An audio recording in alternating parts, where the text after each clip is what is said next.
In the middle of the night, you are awoken by the sound of scratching at the window.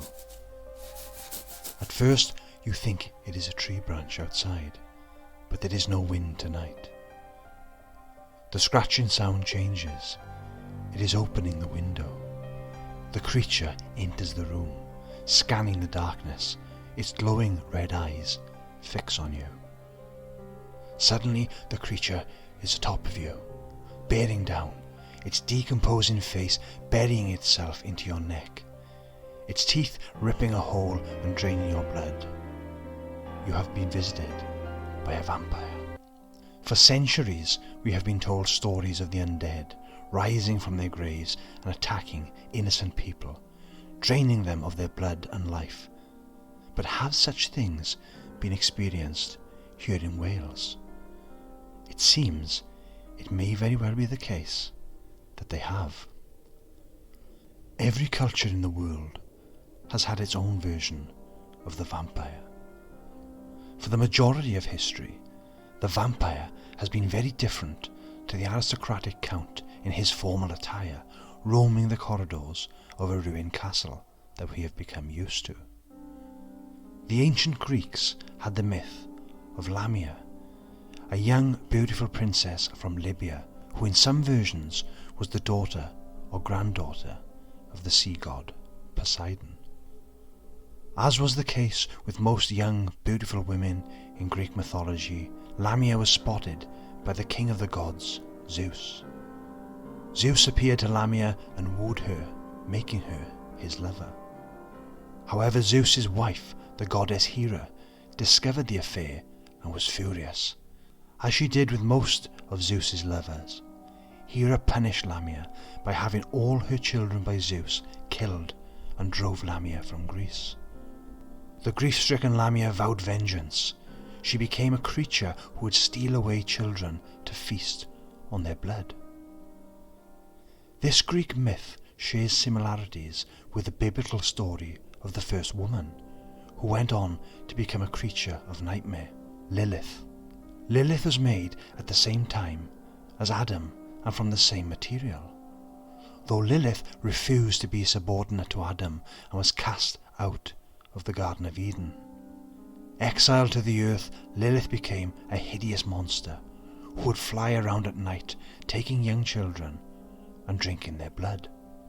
For many cultures around the world, the creature that feeds on the blood of the living is a reanimated corpse in various stages of decomposition. For centuries, vampires, witches and werewolves have been blamed for bringing bad luck, famine and plague. Before the advances of science, the supernatural was the only logical explanation for when things went wrong. The fear of the vampire also allowed the church to convert and control the peasantry, as they said that only unbaptized and sinful people would be in danger of becoming vampires, and that the church was the only way to protect yourself and your family from these nocturnal creatures.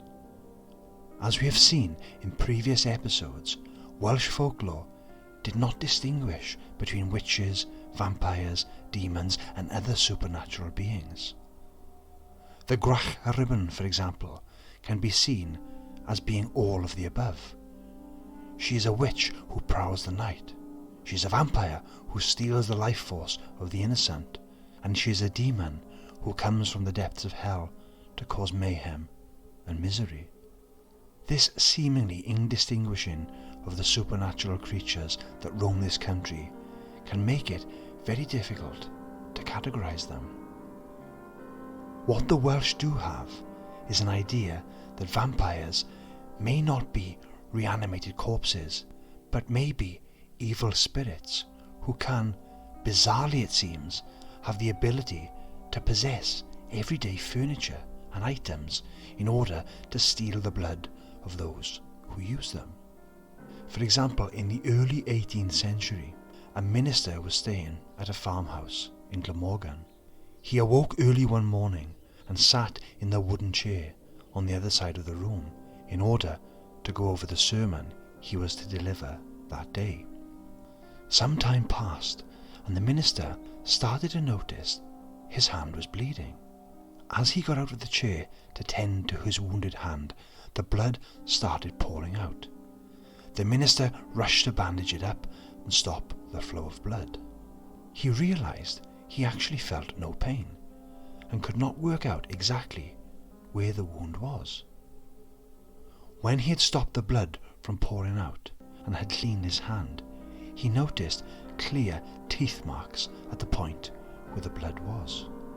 He reported this incident to the landlord, who did not appear that surprised by it. He told the minister that a number of people had had similar incidents when they sat in the chair: bite marks, scratches, and other injuries. The landlord had come to the conclusion that the chair must of course be a vampire chair. However, it seems that the vampire spirit in the chair was not alone. A few days later, the minister awoke with a terrible pain in his side. He likened it to being bitten by an animal. When he looked, he could see that his side now bore teeth marks, very similar to his hand. The minister concluded that not only was there a vampire chair in the room, but there was also a vampire bed as well. He informed the landlord that people would continue to be bitten and have their blood drained unless he got rid of both the chair and the bed. The landlord reluctantly agreed to this, but could not bring himself to destroy such fine-looking antiques, so instead he sold the chair and sold the bed. The attacks in the farmhouse stopped as soon as the furniture was removed from the room. This belief that furniture can be vampiric was not just confined to the remote farmhouses of Wales. In 1840, there was an advert in a national newspaper in Wales which listed an Elizabethan chair for sale, a chair that the advert claimed was a vampire chair and had caused several people to lose blood while sitting in it. Could it be the same chair that once sat in the farmhouse in Glamorgan? Or could there be multiple vampiric chairs dotted around the country, patiently waiting for the next victim to take a seat? Always be careful when sitting in antique chairs. There could be a vampire spirit waiting to drain your blood. The vampire bed of Glamorgan, however, was not the only such bed spoken of in Wales. In Cardiff, there was a bed from the reign of King James I, which caused untold misery to a Cardiff family. The family purchased a 4-poster bed to put in their best bedroom. The bed they chose was a grand, ornately decorated bed, which was sold far more cheaply than the bed was worth. The seller seemed to just want to get rid of the bed. Not long after the family brought the bed home, they had to have some work done in the parents' bedroom, so they were forced to sleep in the newly acquired bed. The husband was away on business at the time, and the wife slept in the bed with their 4-month-old child. On the first night they slept in the bed, the child was restless and would not sleep. On the second night, when the child was set on the bed, it began to cry and scream violently. The mother, becoming worried, consulted a doctor, who prescribed remedies to help the child sleep. That night the child eventually went to sleep, but was still uneasy about the bed. On the 4th night the child screamed in pain. The mother, not being able to calm it down, picked it up, and it was then she noticed a large mark on the child's neck with blood oozing out. Moments later, tragically, the poor child was dead. The doctor returned and examined the child. He was unable to give any reason behind the mark and said it was like something had been sucking the blood out of the child's neck. It was not just the poor, unfortunate child that was attacked by this seemingly vampiric bed. After a few years, the couple had another child, and one night the husband decided he would sleep in the grand bed to guarantee a night's sleep undisturbed by the crying of a newborn baby. During the night, he was awakened to the feeling of something clawing at his throat. As he lay there, he concluded that he must have had a nightmare and put it to the back of his mind. The next night, however, he felt the same thing again, only this time it felt more forceful. He decided he would not tell his wife in fear of scaring her and bringing back painful memories of their first child. On the third night, he felt as if he was suffocating and struggled to get out of the bed. When he finally managed to force his body to get up, he went to the mirror and saw on his neck there was a mark with blood pouring out. He immediately went to the bathroom and managed to stop the bleeding. The next morning, he told a friend what was happening, who offered to stay in the bed to see if the same thing happened to him, which indeed it did. The friend awoke to the feeling of blood pouring out of his neck. He managed to get out of the bed in time and bandaged up the wound. The friend then went to a wise old man he knew, who told him that the bed was indeed a vampire bed, and it would keep draining the blood from anyone who slept in it. The family then realized why the seller had sold it so cheaply. The vampire bed, although outwardly beautiful, harboured a dark and deadly secret, it seems. I hope you're enjoying this journey into the history and hauntings of Wales so far. If you would like to support the channel, you can now send a super thanks. It's a small way to help us keep exploring these dark and fascinating stories, and every contribution, no matter how small, is truly appreciated.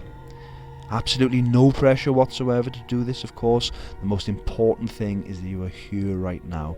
So grateful to have you here, watching, commenting and sharing in the mystery with us. Thank you so much for being part of Dark Wales Tours. And now, back to the video. Even in the 21st century, we are still being reminded of our ancestors' belief and fear of the vampire. In September 2013, archaeologists digging in Bulgaria found a skeleton of a man dating from the 13th or 14th century, with an iron stake driven through his heart and with bronze coins placed inside his mouth. It is unknown if this was done to him during life or after death by concerned family members who wanted to prevent him from rising from the grave. However, the dates do suggest he could have been a victim of the Black Death, and maybe could have been blamed for the spread, and therefore the locals tried to stop the disease by killing the vampire responsible. 2 years previously, archaeologists digging on the Black Sea found 2 skeletons that have been treated in a similar way, but these dated from the 8th or 9th centuries, which shows that this belief in vampires has existed for centuries. Eastern Europe seems to be where the majority of the vampire myths have originated, which may be why it was chosen as the home of the most famous vampire of literature, stage and screen, Dracula. As Christianity spread throughout Europe, the vampire became the symbol of what would happen if you went against God and disobeyed the church.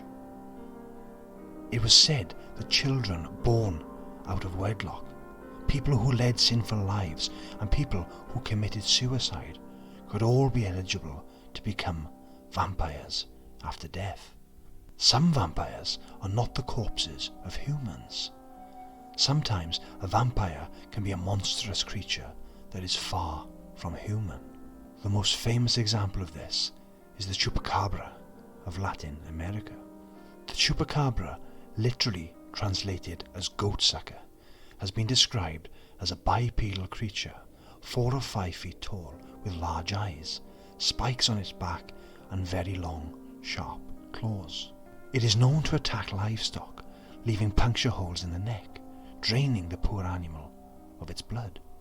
The first recorded sighting of a Chupacabra came from Puerto Rico in 1995. A lady reported seeing a large, hairless creature with blazing red eyes roaming the area. This mysterious creature was then blamed for the numerous attacks on livestock, attacks which had left teeth marks on the neck and seemingly had left the livestock drained of their blood. News of this strange vampire-like creature travelled fast, and soon the media got hold of it. The Puerto Rican comedian Silverio Perez was the first one to coin the name Chupacabra when discussing the recent animal attacks. It wasn't long until similar attacks and sightings of these creatures began to be reported all over South America. As more and more people started to claim to have seen the Chupacabra, some of them turned to a new medium to report their encounter: the internet. Once online, the tale of the Chupacabra took on a life of its own. Descriptions began to change. The origin of the animal began to take on strange shapes, with people even claiming that the Chupacabra was in fact an alien life form. Due to the anti-US feeling in Puerto Rico, some even said that the Chupacabra had been a US scientific experiment that had been released in Puerto Rico on purpose. The legend once again grabbed the media attention when bodies began to appear that looked exactly like the Chupacabra. With many different theories being proposed, it was down to the biologists to find out exactly what these strange creatures were. After simple DNA analysis, it turns out the so-called Chupacabra bodies were in fact the corpses of wild dogs, coyotes and even raccoons. The reason that they weren't immediately identifiable was due to the fact they were affected with mange. Mange is a condition where itch-inducing mites get under the skin and cause the affected animal to lose its hair and bite at itself incessantly. The livestock that had been attacked were also examined and were found not to have been drained of their blood, but the blood had seeped to the lowest part of the body, and it had coagulated and thickened, giving the impression that the animal had been drained of blood. One explanation for the original sighting was that the lady had been confused and influenced by Hollywood. A few months before the first sighting, the film Species was released. The movie features a monster that closely resembles what the Chupacabra would become known to look like. What also adds credence to this is that the movie was partly filmed in Puerto Rico, so maybe the lady identified landmarks in the film and thought it was happening in real life. The persistence of the Chupacabra myth and the fact that there are still reported sightings of it might, however, suggest that these explanations are too simplistic and might not explain all of the sightings. There could be a fierce creature roaming the countryside, feeding off the blood of innocent livestock. Or could it be just another example of how the internet refuses to let facts get in the way of a good urban legend? Another legendary vampire that caught the attention of the mass media was the Highgate Vampire in England. This was due more to the two men that vowed to kill it, rather than the vampire itself. In the 1970s, reports were coming in that a mysterious figure had been seen roaming the grounds of the Highgate Cemetery in London. This figure only came out at night and was often described as wearing old-fashioned clothes. The cemetery in North London was the place for burying relatives of wealthy Londoners in the 19th century. The graveyard is the final resting place for the rich and famous, including German philosopher Karl Marx and novelist George Eliot. By the end of the Second World War, the popularity of the cemetery was in decline. It was neglected, run down and overgrown. This did, however, make it the perfect filming location for horror movies such as From Beyond the Grave and Taste the Blood of Dracula in the early 1970s. The first reports of a vampire lurking among the graves came in 1969, when two people reported seeing a figure rise from one of the graves in the dead of night. Luckily, these two people told a well-known occultist and self-professed vampire hunter, David Farrant. Farrant then wasted no time in gathering his equipment, a wooden cross and a stake, and set out to Highgate Cemetery in order to stop the vampire rising again. Farrant was not the only vampire hunter who had heard of the so-called vampire. Sean Manchester had also taken it upon himself to seek out the Highgate Vampire and to stop its nightly roaming. As the two vampire hunters started to talk to the media, a bitter feud erupted, as both said they would be the one who would kill the vampire once and for all. It was this feud that the media and the public latched onto. People became fascinated in hearing the latest between the two men. When David Farrant got himself arrested for attempting to climb over the Highgate Cemetery wall, Sean Manchester wasted no time in calling his rival a criminal. A few days after this, Manchester went to Highgate and claimed to have opened up a coffin in one of the tombs. He was about to drive a stake through the heart of the corpse when a friend stopped him and instead left garlic and incense inside the tomb to prevent the vampire rising out of its grave. David Farrant appeared in court, but was found not guilty and released. Things only became more heated, and then in 1973 both parties advertised that they would have a magician's duel on Friday the 13th of April at Parliament Hill. There were posters put all around the city advertising the event, an event that never happened. Neither Farrant nor Manchester showed up. In August of the same year, a lady's century-old remains were discovered and desecrated near her former resting place.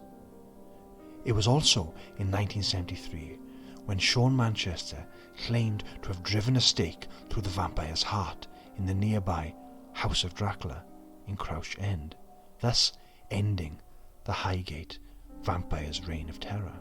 Farrant was jailed in 1974 for damaging memorials and interfering with dead remains in Highgate Cemetery. Vandalism and desecration which he insisted was not caused by him, but had in fact been caused by Satanists performing a ritual. Farrant and Manchester wrote and spoke repeatedly about the Highgate Vampire over the years, each highlighting his own role to the exclusion of the other. Every time, each man tried to control the narrative around the event, resulting in the ongoing animosity and rivalry between the two. Their feud continued for decades, every time the insults and vindictiveness getting worse and worse. David Farrant died in 2019, and Sean Manchester refuses to speak to the media regarding the Highgate Vampire, only stating that if the need for him to return to the cemetery ever arose, then he would, but this time in secret. Not all, it seems, who attempt to stop the undead are professional vampire hunters. There is a story from England of a case where two brothers hunted down and killed a supposed vampire that was feeding off their sister. The story centres around a house in Cumberland called Croglin Grange. Croglin Grange had been the home of the Fisher family, but when the family started to outgrow the house, they moved and rented out the Grange to a sister and her two brothers, Amelia, Edward and Michael Cranswell. The Cranswell siblings settled into village life with great ease, becoming very popular within the village. One night, however, Amelia was having trouble sleeping. It was a very hot, muggy night, and needing some air, Amelia went to the window and opened the shutters. Looking out into the darkness, Amelia suddenly saw two red points of light, seemingly hovering over the graves in the nearby churchyard. At first, she was captivated by them, but the more she looked, the more she felt something was not quite right. As she was about to close the shutters, the red lights darted towards the Grange. Amelia was then able to see that the lights were in fact a pair of red eyes, and the figure whose eyes they belonged to was moving at an incredible speed. In a state of panic, Amelia slammed the shutters and locked them, turning around to head to the door. Suddenly she heard a scratching on the shutters. The creature was outside the window. Then she realised the sound had changed. The creature was unpicking the lock. Before she could call out for help, the creature had entered the room. It moved with speed and was soon upon her. The face was fierce, decomposing, and made the whole room smell of decay. The brothers were awoken from their sleep by the sound of their sister's high-pitched scream. Rushing to their sister's room, they found that the door was locked. Knowing that something was wrong, the brothers broke down the door. What they saw horrified them. Amelia was on the bed, her face frozen in a state of terror, blood pouring from a wound in her neck. But she was still alive. Michael rushed to stop the flow of blood, while Edward went to the window just in time to see a shadowy figure return to the churchyard. It seems they had arrived just in time. They were able to save their sister's life and took her to Switzerland in order to recuperate in the fresh mountain air. After a long summer abroad, the siblings returned to Croglin Grange in order to confront and destroy the creature. One winter's night, Amelia was in her room staring out of the window when she saw the red eyes staring back. The creature moved with unnatural speed, and before Amelia could react, it was in the room once again. Michael and Edward then sprang from their hiding place with drawn pistols, both firing at the creature. One of the bullets hit the creature's leg as it fled the grange. The brothers then decided to not follow the vampiric creature into its lair until dawn. Upon daybreak, Michael, Edward, and some locals searched the churchyard for any sign of disturbance. All of the graves looked intact. They were about to leave when they noticed that the crypt door was open. Upon entering the crypt, the group saw human bones and broken coffins scattered all around the room. The only coffin that was undisturbed was sitting in the corner. The group forced the lid open. The corpse inside had fresh blood around the mouth and a fresh bullet wound in its leg. After seeing the bullet wound, the Cranswell brothers and the locals carried out the coffin to the churchyard and burned it to ashes. The vampire let out a cry and was never seen again. When these events were meant to have occurred, no one really knows for certain. The story first appeared in the 1890s in Story of My Life by Augustus Hare. In the 1920s, Charles G. Harper decided he would try to discover the truth about the tale. When he visited Cumberland, he could not find any grange by the name Croglin. He did find a Croglin High Hall and a Croglin Low Hall, and decided that the story was based on Croglin Low Hall. However, there hadn't been a church nearby for some centuries, which could imply that the story is actually centuries old, or perhaps another urban myth from years gone by. From film, TV, theatre shows, to books and games, it seems our interest in the vampire is an eternal one, and this monster that is as old as the human race refuses to die. Like the ghost, the vampire may give us proof that there is life after death. Here in Wales, the stories of vampires in the traditional sense may not be as prolific as many other parts of the world, but there is certainly evidence that phenomena such as vampiric furniture may have existed, and perhaps, terrifyingly, is still amongst us. Antique chairs and beds on display at various museums, historic buildings, and old farmhouses may have more to them than what first meets the eye. What if dark secrets are not just connected to antique beds and chairs? Can such dark forces inhabit other seemingly ordinary objects? Something to keep in mind perhaps as you scan your surroundings. Is everything as it seems, Are the inanimate objects around you harbouring secrets of their own? If you have your own story to share on this or any of the other topics in our podcasts, then please email us on darkwales@hotmail.com. Thank you for joining me for this episode of the Dark Wales Tours podcast. Please be sure to share and like this episode, and also follow us on our Instagram, Facebook and Twitter pages. Please be sure to listen to the other episodes of this podcast. Until next time, diolch yn fawr. Thank you very much.